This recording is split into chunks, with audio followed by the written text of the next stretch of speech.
weird and very complex. Tech wreck, time to get your tech wreck. Tech wreck, chicky, tech wreck. Time to get your tech wreck. All right, Mickey, it is Tech Wreck time. What do you have for us?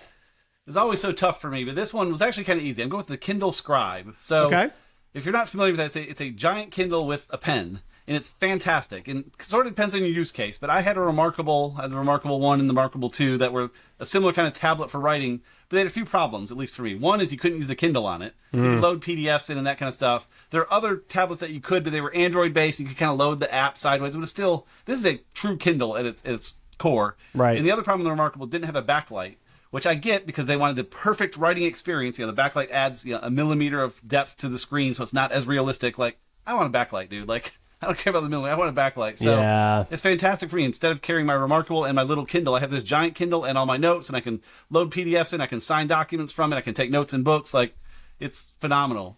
So the thing you'll hear about it. Oh, go ahead. Yeah. So you actively like write and take notes on it like on a daily basis. Oh, yeah. Well, mostly highlight, but you can take little notes and tags with it. The one catch is you can't write on a book. You have to like tag and like write like a sticky note on a part, because if you were able to write on it, if you change the font, like where does that note go? And if so I get it. The other catch is when it first launched, it was missing a whole lot of features that things like Remarkable had, like different types of pens and note organizations and stuff, which didn't matter to me. I'm just writing with a pen, but it mattered to a lot of folks. And in the subsequent months, they've added a lot of updates and have most of that taken care of. So it's fantastic. I use it. I mean, I do 95% of my reading on it, and it's, I mean, with my older eyes too, like make the font bigger, and it's fantastic. So I still use the Kindle Paperwhite, and man, I love that thing. Like Paperwhite was great. Oh my gosh, how about a giant Paperwhite that you can take notes on and stuff? It's perfect, but I don't know. Like for me, I don't know that I really would take that many notes. Like on the Paperwhite, I'll highlight something, and then I'll type in a quick note, and then I've got my notes. It's easier. Grab the pen and just highlight versus having to use the I mean, but I just grab my finger and just bloop, and it's highlighted. Like it's. I mean, so I feel like for me, like it's probably not worth the hassle. And I really like the Paperwhite size. Like it's so small, and I can just like it's just easy. I wanted bigger, so that helped there too. So it's a matter of what you like. I like a small. No, I get it though. I mean, I think it's a really interesting product for sure. But it's also like a very niche market for that product as well. Oh, yeah, for sure. So, and I'm worried because I do like the Remarkable company. Again, the plucky company making this product as a new company, and now Amazon kind of smashing them down a little bit. So hopefully they can stick around too. I like the competition. So that's fair. What do you got for us? All right, so I'm going to recommend a website, and I'm going to have to explain this just a little bit, but I think it's interesting. So it's called, I think it's Oak Finder, but let me spell it for you. It's OOAK Finder.com, just all together, OOAKFINDER.com. And what's interesting about it is, let's say you're shopping on Etsy, right?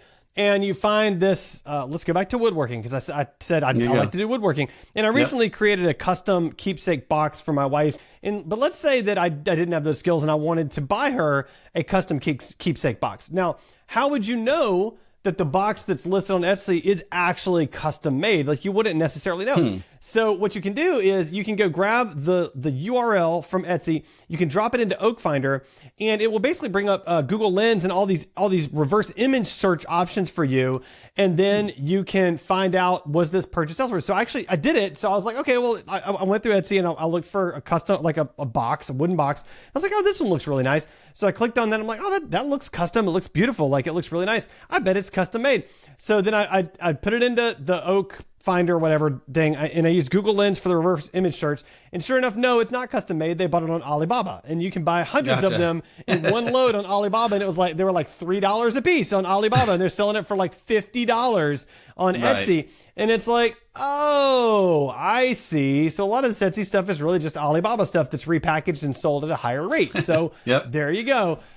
So if you want to know if what you're getting is like really genuinely authentic and new, then this is a good way to find out, because if people are too lazy, if people are so lazy, they're going to buy the thing on Alibaba, repackage it and sell it on Etsy, and they're going to use the same photos. Right. Then, at least take a new picture, man. Yeah, like take a new photo. Like, like that's fine. At least take a new photo. So, it was a fascinating tech wreck. So yeah, give it a shot. See what you think. Awesome.